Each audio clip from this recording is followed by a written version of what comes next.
modern politics, with the circumstances of my resignation, it isn't really possible to be a proper backbench MP as a former Prime Minister. I think everything you do will become a big distraction and a big diversion from what the government needs to do for our country. And I support Theresa May. I think she's got off to a great start. I think she can be a strong Prime Minister for our country. And I don't want to be that distraction. I want Whitney to have a new MP who can play a full part in parliamentary and political life without being a distraction. I want to thank everybody here in West Oxfordshire who've been so supportive. It has been a great honour and privilege to serve this area and to serve these brilliant people. I'm going to go on living locally. I'll go on supporting the local causes and local charities that make this such a great place in our country. But obviously I'm going to have to start to build a life outside Westminster. I hope I'll continue to contribute in terms of public service and, of course, contribute to this country that I love so much. Now, you could continue supporting Theresa May and the new government from the backbenches. That is possible by resigning in the way that you are today. You are leaving yourself open to the charge that you are snubbing the Prime Minister. You cannot support everything that she is trying to do. Well, I spoke to Theresa May and she was very understanding about this decision. I support her. I support what she's doing. She's got off to a cracking start.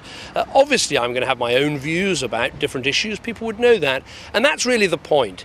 As a former Prime Minister, it is very difficult, I think, to sit as a backbencher and not be an enormous diversion and distraction from what the government's doing. I don't want to be that distraction. I want Whitney to have an MP that can play a full role in parliamentary and political life in a way that I think I would find very difficult, if not impossible. One of the views that you've articulated very clearly and very often over the last decade or so is your opposition to the expansion of grammar schools. Therefore, by resigning 2 or 3 days after Theresa May in that speech announced she wanted a return to grammar schools in England, rather suggests you feel like you couldn't support that particular policy. Now, this decision has got nothing to do with any one individual issue, and the timing in that way, I promise, is coincidental.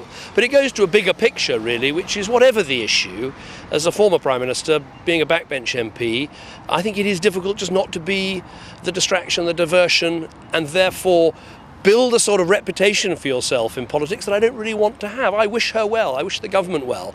You know, in a way, there's a link to the decision to resign as Prime Minister. The country made a decision I advised against, but nonetheless, the decision's been made. I want the government to successfully pursue that decision and to get it right. And I think that as a result, actually, not being a backbencher but leaving Parliament is the right thing to do. So can I ask you very straight, do you or do you not support the expansion of grammar schools as articulated by Theresa May last week? Oh, I think there's very many good things in the policy.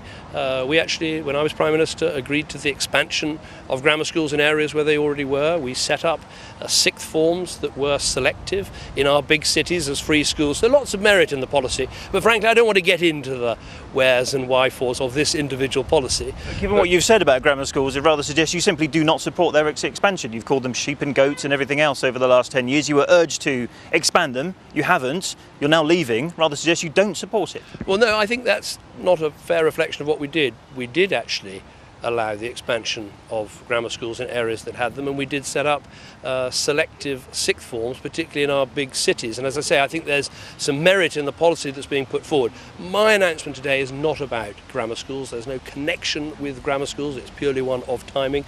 My view is, as I've said, I don't want to be the distraction and diversion that I think a former Prime Minister inevitably is on the backbenches. So it's with a heavy heart, because I love this part of the world. I love being an MP. I'm going to go on living here. Being a constituency MP is a great and fulfilling job, but I've come to the conclusion that actually the best thing is to stand down, and that's why I'm making the announcement today. Finally, on your legacy, Mr Cameron, you wanted to be the Prime Minister that was remembered for reforming the Conservative Party, making it electable, reforming the economy, introducing gay marriage.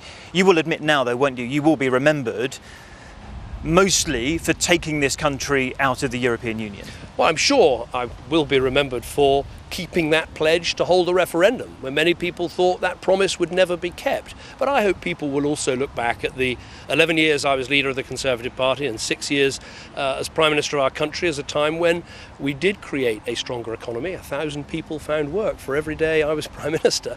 And we did make some important social reforms, some of which you mentioned. And the Conservative Party went from being in the doldrums and getting beaten to being a modernising, winning force in British politics. But the historians will have to work all that out. I obviously now am going to be looking at a new life, but a new life.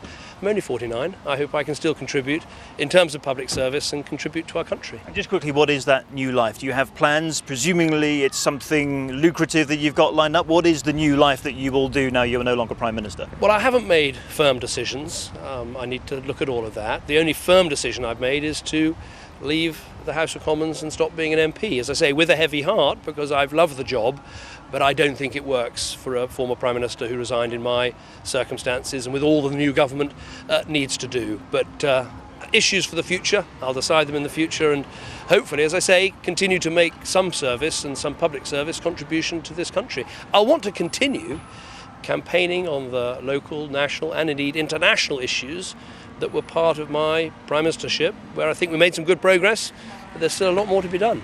Prime Minister, David Cameron, former Prime Minister. Thank you very much.